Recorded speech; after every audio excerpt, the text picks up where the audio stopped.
Now I'm going to talk about whenever I was 4 years old and my mama got married, and she, the man that she married, and she had my baby brother with him.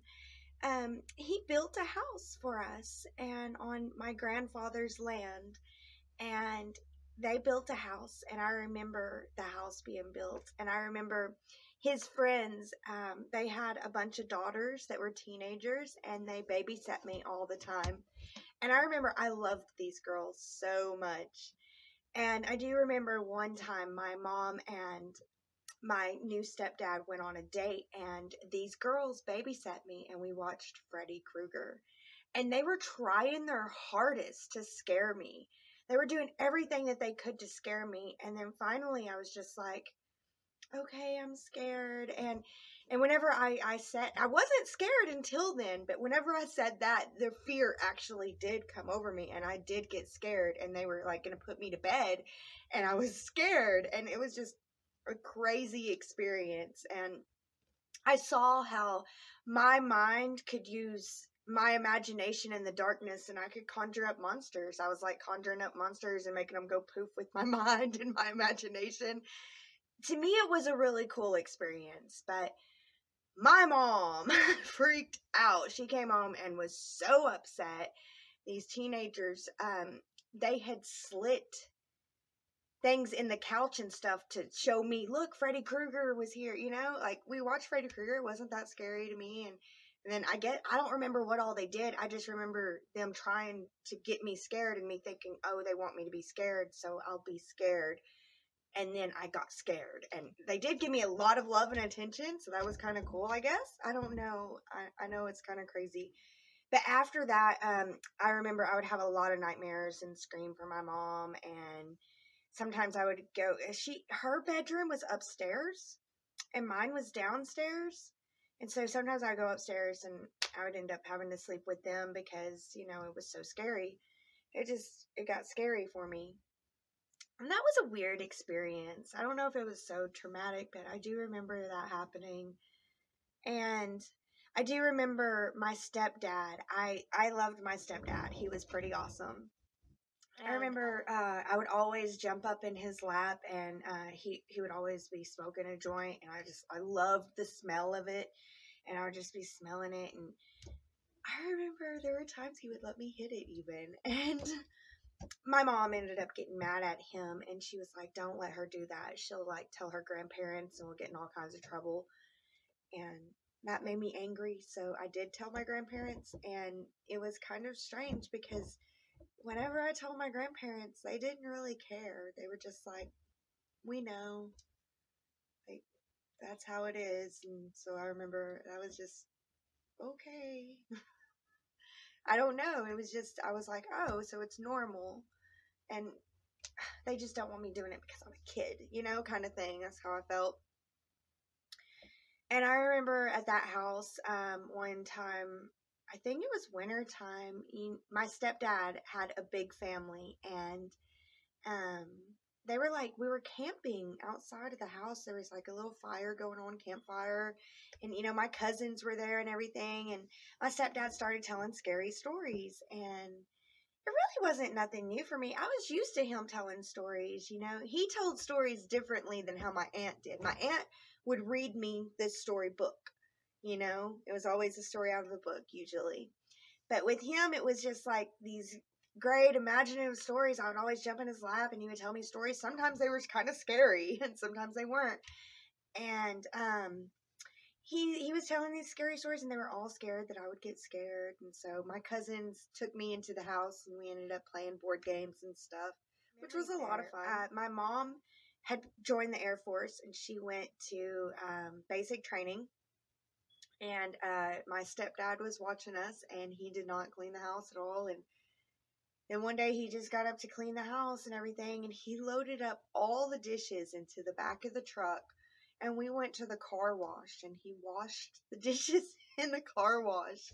And like, I just had fun playing in the water, splashing in the water. And my little brother was there. He was just a baby. Kindergarten. And I remember I started kindergarten at my grandmother's house, and I went to kindergarten right next to my grandmother. She lived right down the road from the school, and I really enjoyed school. I loved it.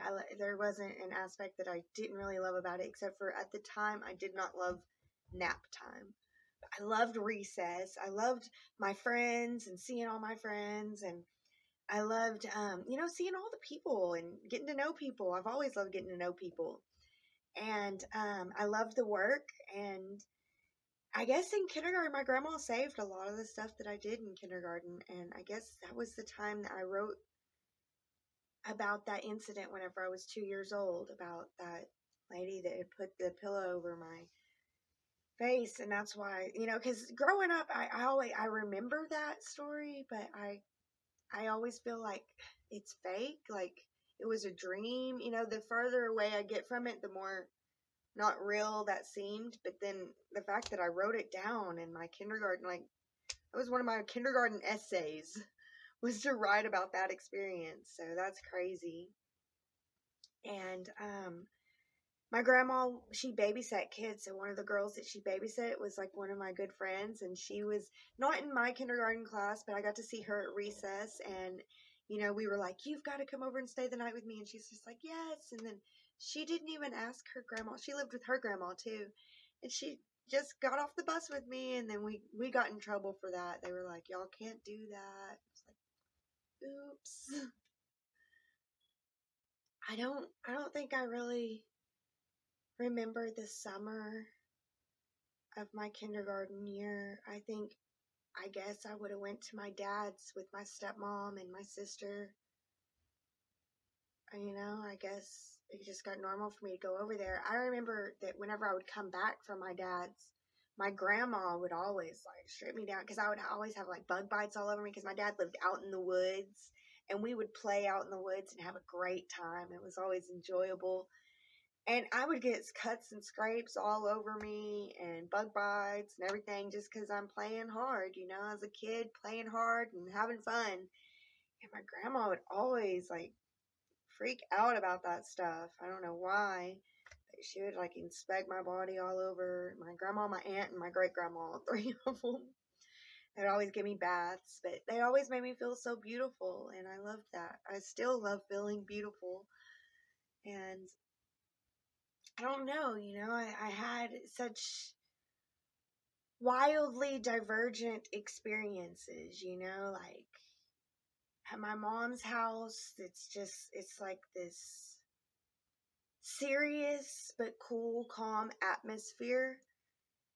And at my dad's house, it's like this chaotic kind of atmosphere. And at my grandma's house, it's like home. It always felt like home to me. I don't know. And I hate that. There's part of me that doesn't like that, because like I feel like my sisters think that, I'm saying that they're not home, or my brother is not home. I love my siblings, but I just always felt like my grandma's was home, and it always was like, yay, back to the base. And this is where you get healed. This is where you get healed and you come into your beauty. And like, I don't know. I don't know how to explain it. But I do think that my kindergarten year was a good year. I remember going with my backpack. My aunt would do my hair in the mornings, and she would be doing her makeup, and I had my fake makeup that I would do. And I don't know, I loved it. And my kindergarten year was a good year. And I met my big sister, because she just lived right down the road from my grandma. And my grandma didn't claim her as hers, because she was born out of wedlock. But I was just like, I know your dad. He's my dad. And I would bring pictures on the bus, because my sister, she was in first grade, but I was in kindergarten. And I would show her pictures of my dad on the bus, and she loved seeing them. Sometimes I'd give her pictures, and I don't know. I would tell her about him, like I would go see him on the weekends, and I would tell her what it was like going over there and, playing in the woods, and you would love our stepsister, kind of thing. But my grandma, it wasn't necessarily her grandma. She lived with her mom and her grandma. So her mom's mom. I don't have any bad memories from kindergarten. But I remember starting kindergarten, I think I started kindergarten I started first grade at my grandma's, and then, no,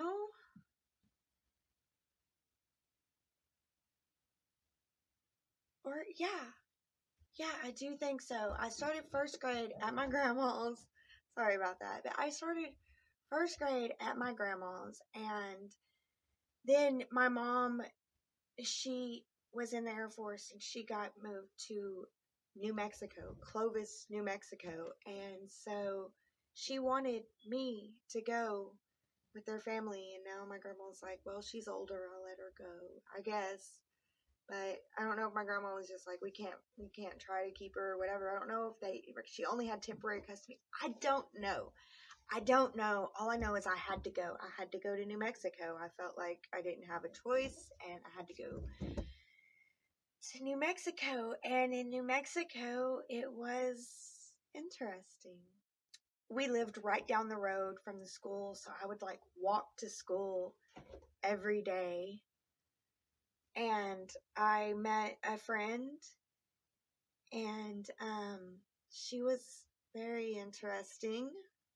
I mean, she was into ghosts and goblins and, fairies and stuff like that. And at recess, there was this old rickety house that was like across the street, and we would run to the fence, like at the end of the field. We go all the way to the fence, like, like whenever you go swimming, you go all the way to the buoys and you hang out back there because you're hanging out at the back. It's so cool. And in the bus, it's cool to be in the back, We're not in the 60s no more. It's cool to be in the back now. But yeah, so we would hang out at the back of the playground at the fence, and we would look at this house, and we would she would tell me ghost stories about it, like, I know that there's ghosts in there and da da da da da, and like, we made plans to escape, go check out this house, and we ended up doing that at recesses. We did it a couple recesses before we got caught. I was gonna say, I don't think we got caught, but yeah, I remember we did get caught, and me thinking, oh, we've done this a couple times. That's how it usually is, though. Whenever you get caught, you've done it a couple times before you get caught. That's for everybody. But yeah, she was a very different kind of person, and I remember going to her house. I spent the night with her once, and her family. We all have different kinds of families. Her grandpa lived with her, and her mom and dad just seemed busy all the time, and her grandpa was really cool, and he would tell ghost stories and such, and we just would eat it up. We were like, tell us a ghost story. And I loved the stories that my stepdad had told me earlier, and he was still around, but I would tell those ghost stories that he had told me, that everybody was like, Missy's gonna be so scared, I'm now telling those stories, and I told them for years and years. There was a story that my stepdad had told me about this clickshaw, and I would tell that story for years. So, I don't know. Scaries didn't really start to scare me until I got older. First grade was a very interesting year. It was very interesting. Yeah. I had a teacher who, I think she was a Christian, because she would take our classes on walks around the schoolhouse and saying, "This is the day that the Lord hath made. We will rejoice and be glad in it." And still to this day, whenever I hear that song, I think of my little first grade self marching around the school building, thinking, "This is the day that the Lord hath made.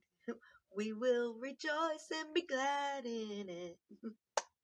So I really am grateful for that teacher, though. And my first grade year was a doozy. It was a doozy. That's for sure.